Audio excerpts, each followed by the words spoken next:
Today's ruling could have far-reaching implications, though, on the training and actions of workers in prison.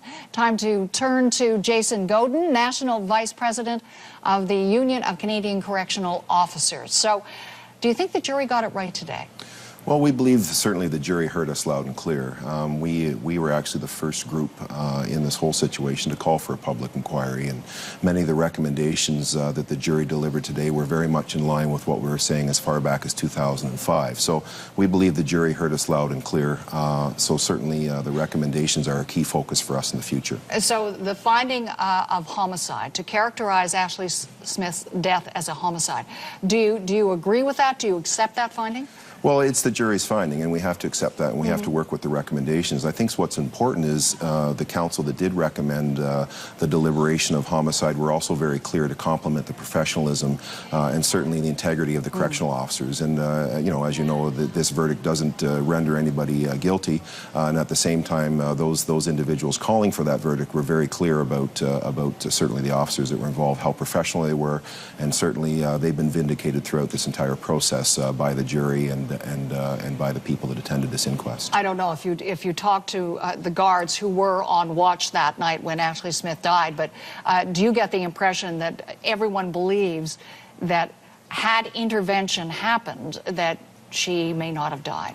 Well, absolutely, and we've said that from the very beginning. In fact, one of the recommendations that the jury did come back was simply the fact that we could intervene immediately without fear of reprisal from our employer, and that's a very, very key recommendation because at the time of Ms. Smith's death, we were certainly wanting to go in there and respond. We were certainly under a tremendous amount of duress and under orders at the time. So that's a very key recommendation, and certainly we've always said since day one is that Ms. Smith's death could have been preventable. So, you know, a lot of the recommendations have to deal with really changing the basic approach in correctional facilities, particularly when it comes to inmates dealing with mental health issues, that the focus should be less on security and more on treatment. How well equipped are guards right now to deal with inmates who are dealing with mental health issues? Well, there has to be a balance, you know, between the mental health issues that we have to deal with and obviously the security piece. The unfortunate part with many of the recommendations, and we're certainly not criticizing the recommendations, is there has to be some will by the government to move forward with those implementations and those recommendations. Correctional officers in the last 10 years did, at the very least, receive 2 days of mental health training. However, what's more important is some of our recommendations centered around having 24-hour healthcare staff, which could assist us in the daily duties and work that we do, and certainly in responding to those cases. So there's some very important recommendations in there that we're very much paying attention to.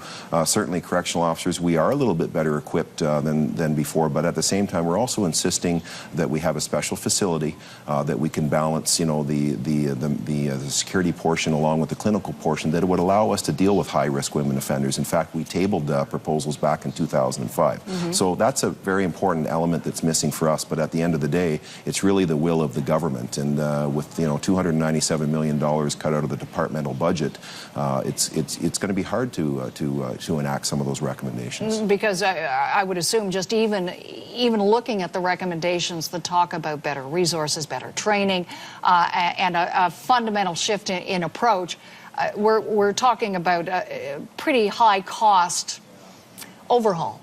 Yeah, we're talking about a lot of money, and at the end of the day, you know, I think everybody wants to do the right thing, and certainly as correctional officers, we have, you know, very publicly wanted to have all of this come out. At the same time, we're hopeful, and we'll continue to push on those recommendations. But again, it's going to be the will of the government, and unfortunately, the department, certainly in fairness, the department and the Commissioner of Corrections, he just doesn't have quite the budget to implement many of those recommendations. So this is something that all of the various groups that were involved in this inquest will have to push on with the federal government. And what do you hear from your rank and file? If you look at these recommendations, what would be an important first step in changing things for the better and being more responsive and better able to deal with the many complex issues that come from mental illness? Well, I think the first thing, one of the first important things is obviously having the 24-hour healthcare staff on, right? Of course, when we're responding to emergencies. More importantly, which is more of a long-term requirement, would be around the whole issue of a specialized, intensively supportive unit that would be able to manage these high-risk women offenders. So this would be more of a long-term vision that would be quite costly. So those are key things for us right now. And of course, the other recommendation around, we certainly aren't going to be, held under duress for making a decision to respond immediately, and that we don't have to fear reprisal. So those are things that are very, very important to our group of frontline workers. But it's going to take a concerted effort and a lot of work to get many of those recommendations implemented. We're certainly not criticizing the jury's recommendations, but we also have to be realistic in this day and age. And, we're going to push in the areas that we need to push in to make sure that some of those recommendations are indeed implemented. Jason Godin, thanks for joining us today. Thank you very much.